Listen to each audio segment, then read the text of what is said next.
Zoom अभी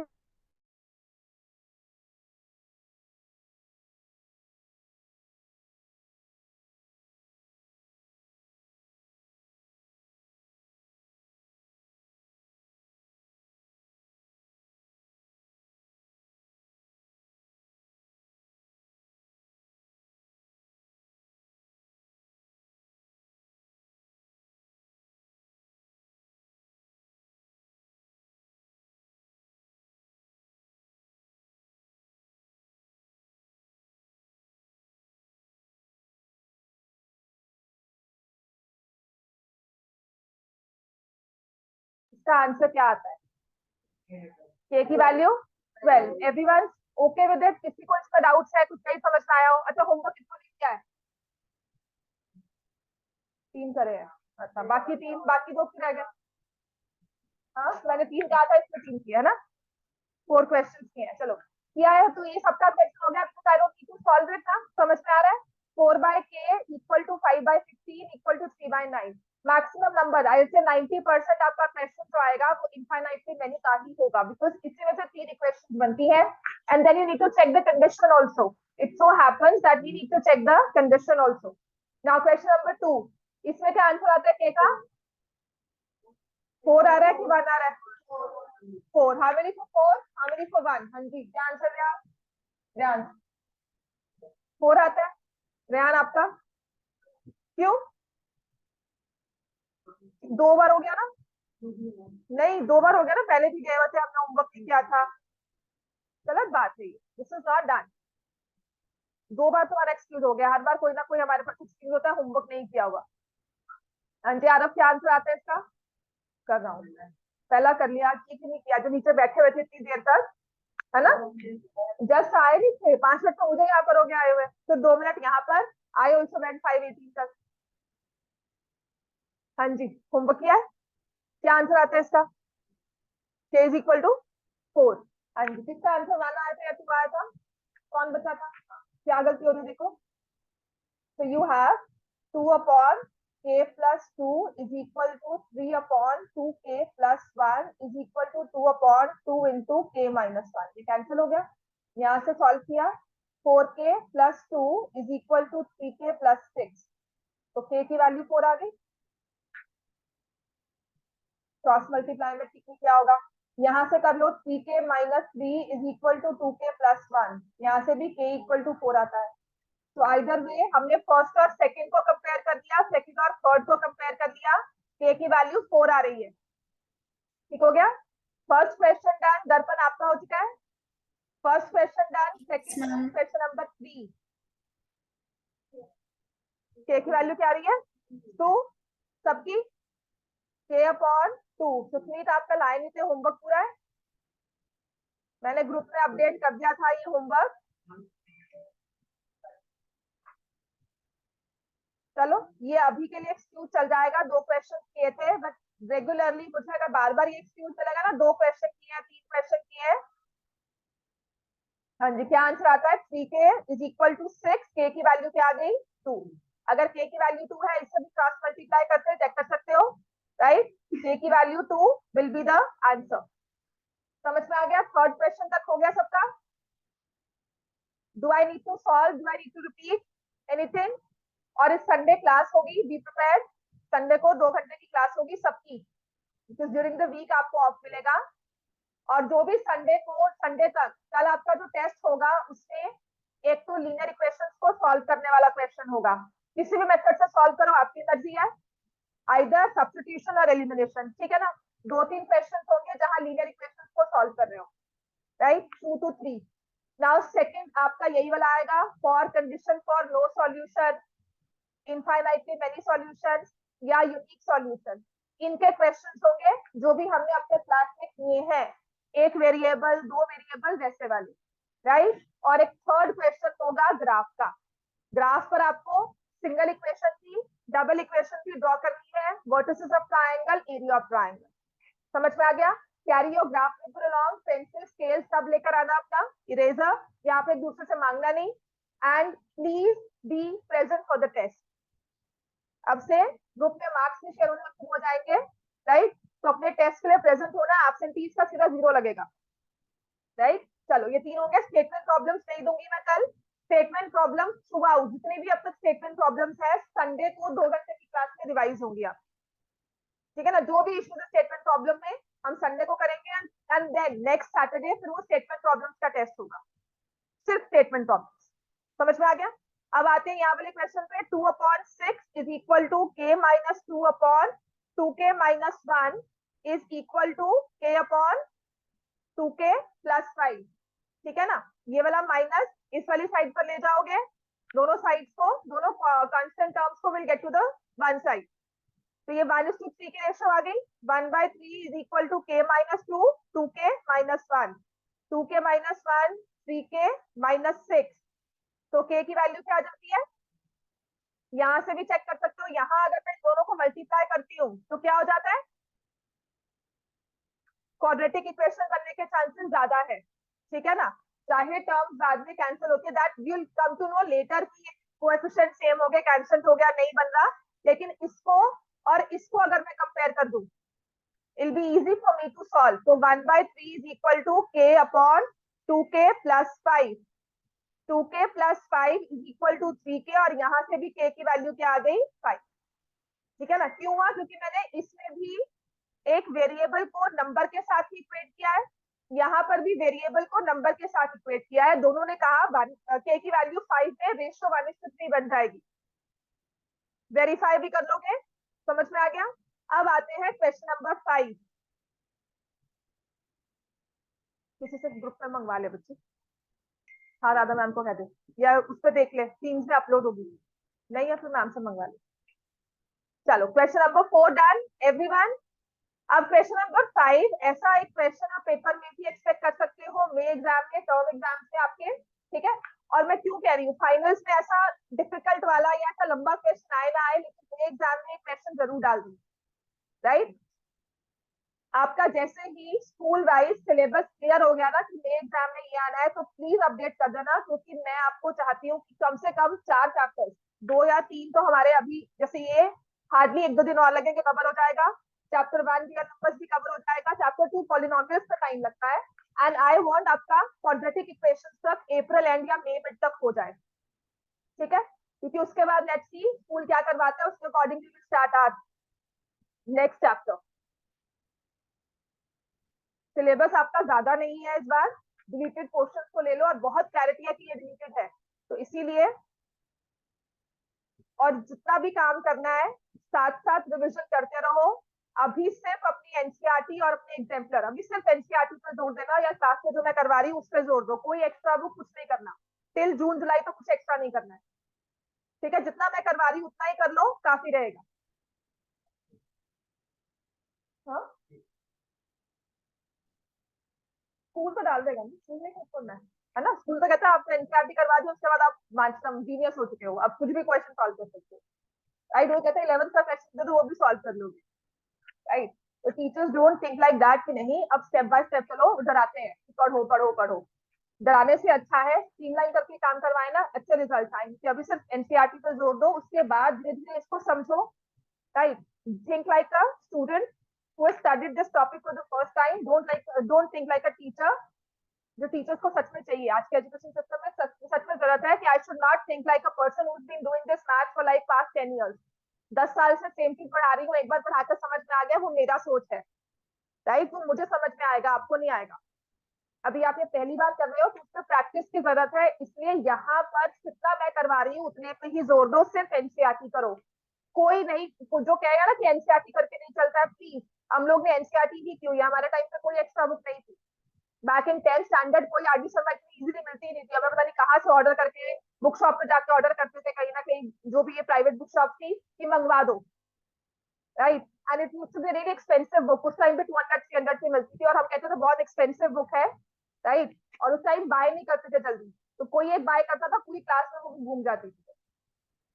photostat भी बहुत जल्दी होते थे, कोई पिक्चर्स कुछ नहीं क्लिक करते था। तो जो भी हमने रिलाई किया है वो सिर्फ एनसीईआरटी पर किया है, या फिर कुछ एक्स्ट्रा क्वेश्चन जो क्लास में करवा दिए। आपको सिर्फ लिमिटेड नंबर ऑफ क्वेश्चन करने होते हैं इनिशियल टाइम पीरियड में, बिकॉज वो आपकी कॉन्सेप्चुअल क्लैरिटी करती है, आपको समझ में आ रहा है आप कर क्या रहे हो, राइट। 100 क्वेश्चन करना या एक क्वेश्चन को 100 बार करना, बहुत फर्क है इस चीज में। सिर्फ एक क्वेश्चन को 100 बार करो, आपको समझ में आएगा आप कर क्या रहे हो। 100 क्वेश्चन में यू विल गेट कंफ्यूज, किसमें ये हुआ, उसमें ये हुआ, इसमें ये हुआ, क्या हो रहा है। एक क्वेश्चन को 100 बार करोगे, क्लैरिटी होगी कि हम कर क्या रहे हैं, तो वही चीज आप बार बार अप्लाई हर एक क्वेश्चन में कर सकते हो। समझ में आ गया डिफरेंस क्या है। दैट्स व्हाई से जितने क्वेश्चन क्लास में करवा रही हूँ उतने कर लो, काफी है। अभी फिलहाल के लिए उतने तो करो, बहुत है, ठीक है। अभी आप वही नहीं कर पा रहे हो, टेस्ट में अगर मैं दे रही हूँ तो कोई ना कोई क्वेश्चन गलत हो जाता है, नहीं समझ में आया, या फिर होमवर्क दिया मैम 3 किए, वो नहीं हुआ, ये नहीं हुआ, ठीक है ना। उन 5 क्वेश्चन में भी आपके पास एक्सक्यूज होता है कि मैम सिर्फ 3 हुआ है, बाकी के लिए टाइम नहीं रहा, तो why do we need to go for extra, हम क्यों एक्स्ट्रा में भाग रहे हैं, ठीक है ना। तो कुछ भी आपको कहेगा ना, मैंने कहा ना सब डराएंगे कि ये भी कर लो, वो भी कर लो, इसको पढ़ लो, उसको पढ़ लो, कहीं भागने की जरूरत नहीं है। अभी सिर्फ बेबी स्टेप्स लेने हैं हमने, और सिर्फ चीज को समझना है हम कर क्या रहे हैं। तो मैंने फर्स्ट और सेकंड लिया, सेकंड और थर्ड लिया, क्रॉस मल्टीप्लाई कर दिया, 2a plus 2b is equal to 3a minus 3b, a equal to 5b। यहां से इसको सॉल्व करेंगे, 2a minus 4b minus 6 equal to 0, a की वैल्यू को क्या करना है 5, तो 2 into 5b minus 4b minus 6 equal to 0। इसको सॉल्व करते हो तो b की वैल्यू क्या आती है, 1 आ रही है सबकी, समझ में आ गया। b की वैल्यू 1 आ गई है ना। मैंने इस कोरली इक्वेशन को सॉल्व कर लिया, यह है 10b माइनस 4b 6 आ गया, और ये वाला 6 इधर चला गया, 6b equal to 6, b equal to 1। Sign का ध्यान रखना, अगर ये माइनस 6b माइनस 6 होता तब b की वैल्यू आती -1, ठीक है। अब आते हैं b की वैल्यू 1 है तो a की वैल्यू क्या हो जाएगी 5। अब ये क्वेश्चन वैसे ही अगर सॉल्व करते हो लिखोगे for infinitely many solution then you form proper equations then put the value of a at 5b, ये सब हम 2-3 स्टेप्स लिखेंगे, क्वेश्चन लंबा बन जाता है। अब आप करो कि नहीं, मुझे फर्स्ट और थर्ड को भी इक्वेट करके इक्वेशन का नहीं बना लो, then you can cross check.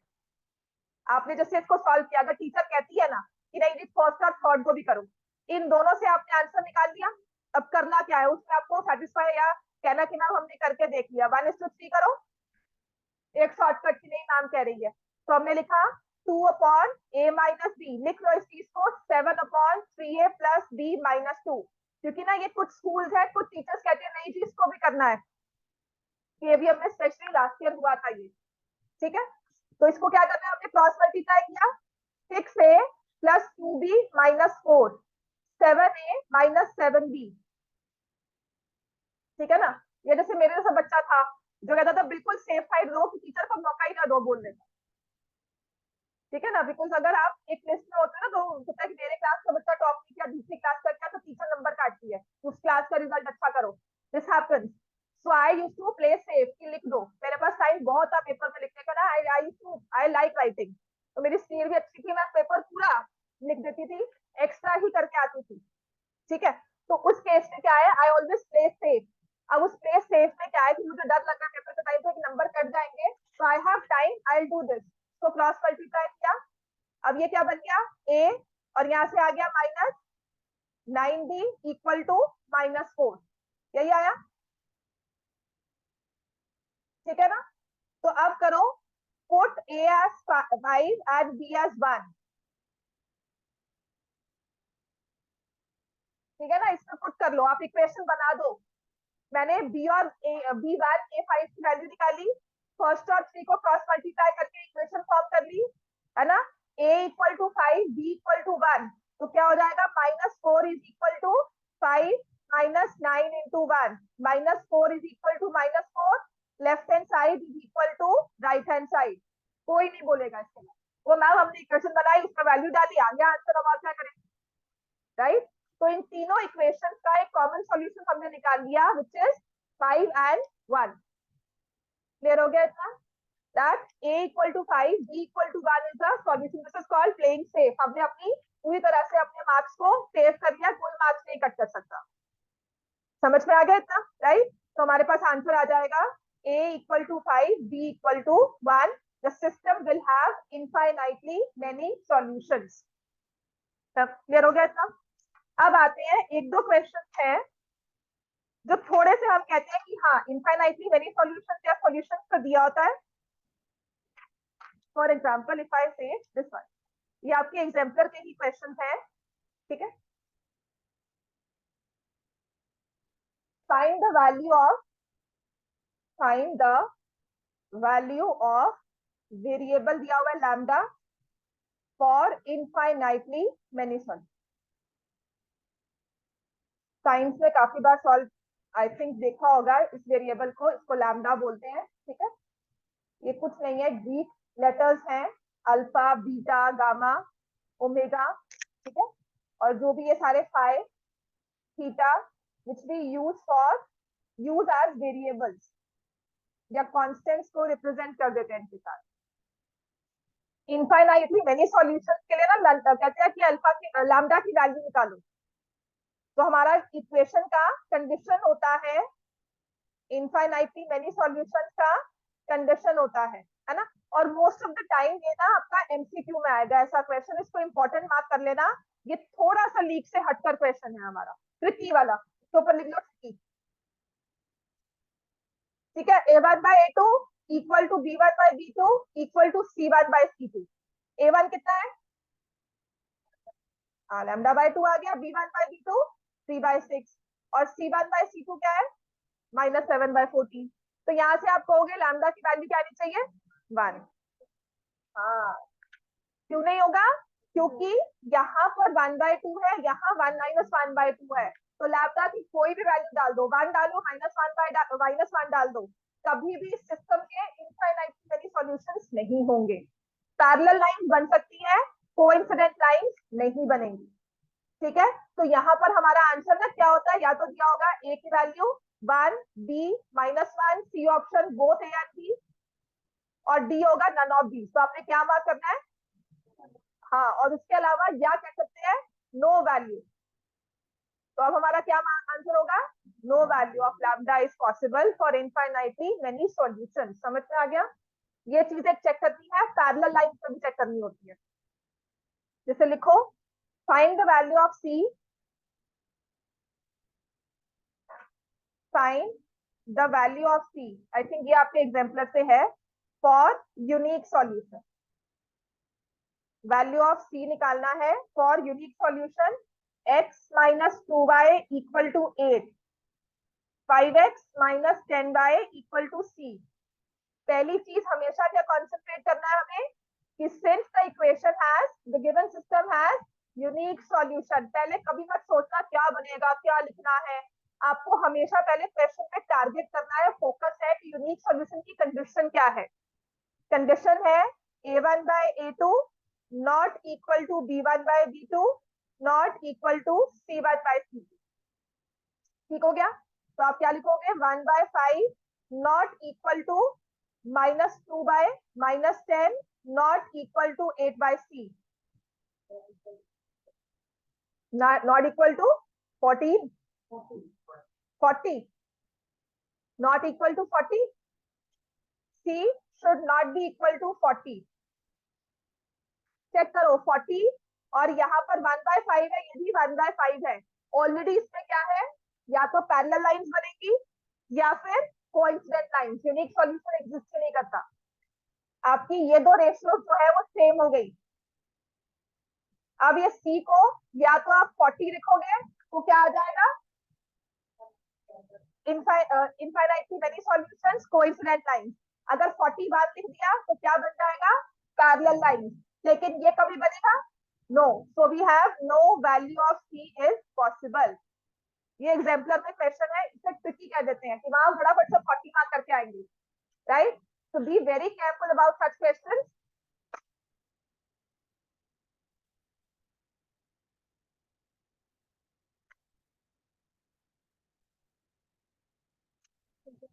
बस समझ में आ गया, आई थिंक मैंने मोस्ट ऑफ द क्वेश्चंस आपको करवा दिए इसमें,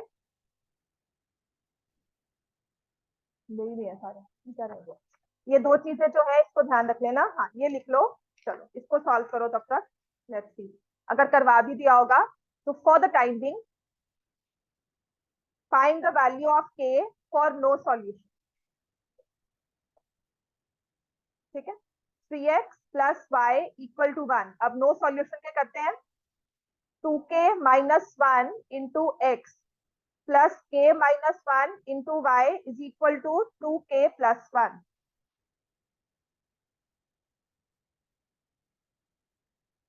और ऐसे ही p की value for parallel lines, 2x plus 3y equal to 8, p minus 1 into x plus p plus 1 into y is equal to 3p minus 1।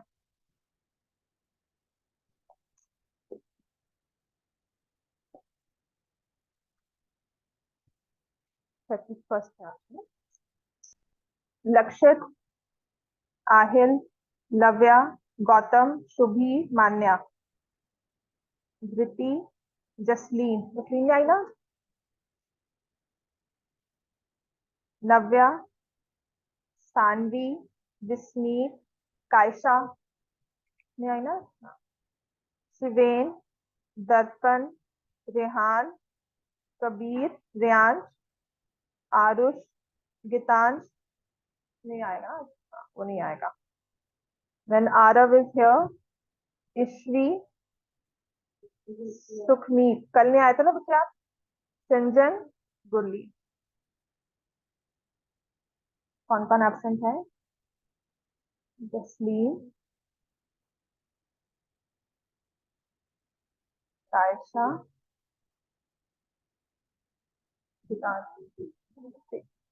तीन बच्चे एब्सेंट है। हाँ हाँ, सिंजन भी एब्सेंट है। सिंजन क्यों नहीं आई? हाँ, for a moment I thought मैंने बैठे देखा।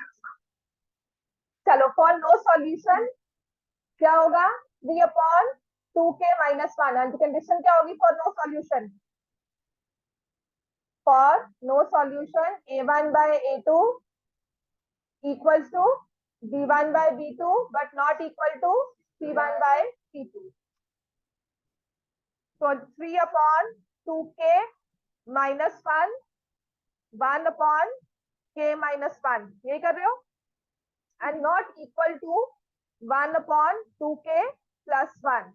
इसे क्रॉस मल्टीप्लाई किया, 3k minus 3, 2k minus 1, k की वैल्यू क्या आ गई 2। अब इस k की वैल्यू 2 पर इसको चेक करो, क्या बन जाता है 1/5। अगर k की वैल्यू 2 यहाँ पुट करते हैं तो क्या आता है 3/3, 1/1। और ये k की वैल्यू 2 पर क्या बन जाता है 1/5। मतलब अगर मैं k 2 पुट करती हूँ तो ये वाली रेशो सेम नहीं होगी, right. So my answer is k is equal to, जो भी आंसर निकालते हो ना इनफाइनाइटली में, वो हमेशा वेरिएबल्स पे जिसकी वैल्यू निकालनी है इक्वेशन में पुट करके चेक कर लो, एक हैबिट बना लो, एक तो आंसर वेरीफाई हो जाता है। कोई अगर कैलकुलेशन मिस्टेक होगी वो पकड़ में आ जाएगी, प्लस अगर ट्रिकी होगा वो भी पकड़ में आ जाएगा। समझ में आ गया। Then 2/p minus 1। Now the graph, the question says parallel lines.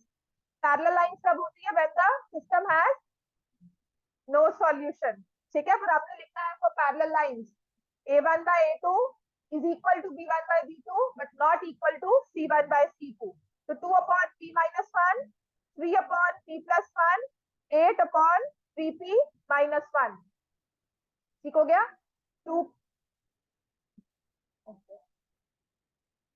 2p plus 2 is equal to 3p minus 3।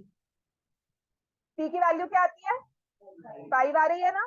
अब इस p की वैल्यू 5 को यहाँ पुट कर लो, क्या आ जाएगा 8/14, है ना। और यहाँ पर अगर हम पुट करते हैं तो ये आता है 2/4 और यहाँ पर आता है 3/6। तो ये रेशियो 1/2 बन रही है और ये 1/2 नहीं। समझ में आ गया। सो p की value 5 is the right answer. इतना क्लियर है, यहाँ तक किसी को कोई डाउट है? ठीक है। अच्छा, एक दो क्वेश्चन एग्जाम्पलर के हैं जो मुझे करवाने हैं आपको। पहला तो लिखो, अभी के लिए जितने करवा रही हूँ ना एग्जाम्पलर भी, अगर किसी को एग्जाम्पलर सॉल्व करना है ना अभी के लिए, सिर्फ उसकी जो पॉइंट 1 वाली फर्स्ट एक्सरसाइज जो होती है जिसपे एमसीक्यू होती होते हैं ना, सिर्फ वही करनी है, उतना ही कर लो और क्लास का काम कर लो, एक्स्ट्रा स्टेटमेंट्स पर भी मत जाना। ठीक है। अनदर थिंग जो अभी पेपर में भी आई थी, ठीक है, विच सेज, और ये ना एमसीक्यू आपके पेपर्स, आपके मे टेस्ट वगैरह में भी आता है कि अगर मैं कहती हूँ पेयर ऑफ इक्वेशंस, लिखो the pair of equations, this is a very basic question, pair of equations x equal to a and y equal to b graphically represent, x equal to a, y equal to b graphically क्या represent करता है? A B, A B क्या? ठीक है, अब option हमें दिए हुए हैं पैरेलल लाइंस, ऑप्शन बी दिया हुआ है intersecting at B comma A, next लिखा हुआ है को इंसिडेंट लाइन्स, ठीक है, और फोर्थ ऑप्शन है इंटरसेक्टिंग एट ए बी। ये ना अभी के फाइनल बोर्ड पेपर में था, सच में मैं कह रही हूँ, करवाया हुआ था क्लास में बच्चों ने, फिर भी आगे कंफर्म किया मैम ये आंसर है ना, ठीक है, फाइनल बोर्ड पेपर में था, एग्जाम्पल का क्वेश्चन है, क्या आंसर होगा? डी ऑप्शन या बी ऑप्शन? डी समझ में आता है ना, आपने x equal to A draw किया, y equal to B draw किया, और ये ग्राफिकली रिप्रेजेंट करती है इंटरसेक्टिंग लाइंस, इंटरसेक्ट कर रही है ए और बी, पॉइंट हो जाएगा ए बी, ठीक है, इजी है। बट अगर हमें ये क्वेश्चन एकदम से आ जाता है पेपर में, then we need to think, वो थिंकिंग टाइम हम उसका कम करते हैं, प्रैक्टिस से आपका थिंकिंग टाइम कम होता है कि वो एकदम से स्ट्राइक कर दे, ठीक है। नेक्स्ट लिखो,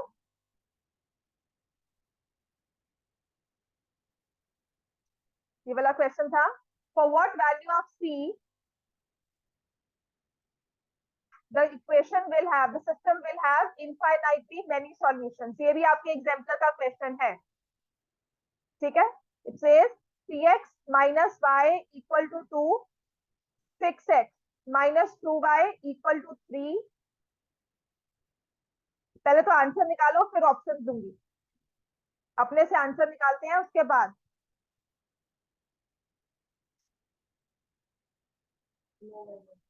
नो वैल्यू ऑफ सी, पहली बार,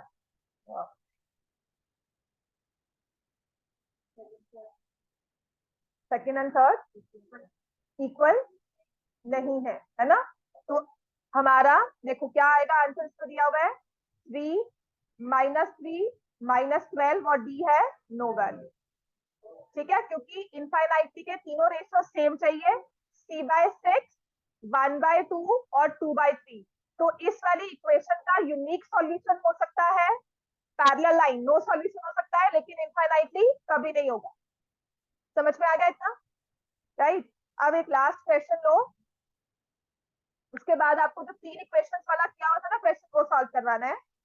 if x equal to a, y equal to b is the solution of x minus y equal to 2, x plus y equal to 4, find the value of a and b। जब तक meeting ना and हो सकती है, another 5 minutes, ठीक है, फिर से रिजॉइन कर लेना। Yes ma'am.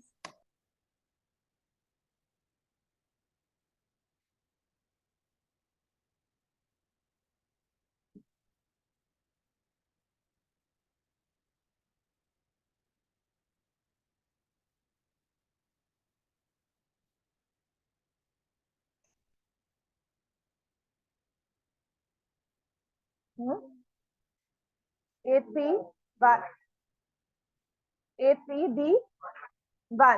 इसमें वैल्यू दी हुई है, इसमें करना क्या है हमें, x equal to A, y equal to B, solution हो गया, वैल्यू सॉल्व कर देंगे, है ना, तो हमारे पास आ जाएगा 2x इक्वल टू 6, x की वैल्यू क्या आ गई 3, तो x की वैल्यू 3 है, b की वैल्यू 1, ठीक है, तो इसमें ऑप्शन दिया हुआ है आपको 3 5, 3 एंड 5, 5 एंड 3, 3 एंड 1, डी हो जाएगा -1 एंड -3। अच्छा, ऐसे वाले क्वेश्चन में you can go by options also, option दिया हुआ है ना, 3 और 5 पुट किया -2 नहीं आता, 5 एंड 3 किया ये तो आता है लेकिन 4 नहीं आता, ठीक है, 3 एंड 1 पर ये इक्वेशन भी सेटिस्फाइड है, ये भी सेटिस्फाइड है, I can go through options also. तो स्टेटमेंट प्रॉब्लम अगर एमसीक्यू में आती है ना, सबसे इजी होता है, आपके पास आंसर ऑलरेडी है, कंडीशंस को चेक करना है, समझ में आ गया इतना। अब आते हैं मैंने आपको एक क्वेश्चन दिया था लास्ट वीक में, दिया होगा इस वीक में नहीं, फॉर कौन से वाला, देख उसने कहा है x की वैल्यू a, y की वैल्यू b सॉल्यूशन है। ठीक है, सॉल्यूशन का मतलब क्या है, x की जगह a पुट किया, y की जगह b, तो ये बन गया a minus B equal to 2 और बन गया a plus B equal to 4। अब a और b की वैल्यू निकाल। ठीक है, या फिर मुझे पता है x एंड y के लिए I will solve x is equal to some number, y is equal to some number. Solve किया तो x is equal to 3, y is equal to 1, है ना। Now a is equal to 3, y is equal to 1। आपने इसे Euclid किया था, ठीक है। a इज इक्वल टू, या सॉल्व किया x एंड y के लिए, तो हमारे पास आया x is equal to 3 and y is equal to 1। अब समझ में आ गई, ठीक है। अच्छा, एक और कंडीशन लिखो, ये वाला क्वेश्चन, if am is not equal to bl, then the given system, which is ax plus by equal to c, lx plus my is equal to n, then the given system has no solution, unique solution, infinitely many solutions,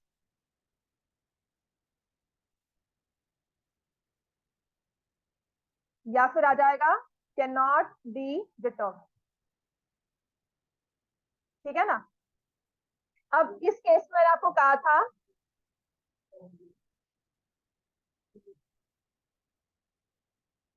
इस case में ना कभी भी equations पे concentrate नहीं करना, है ना।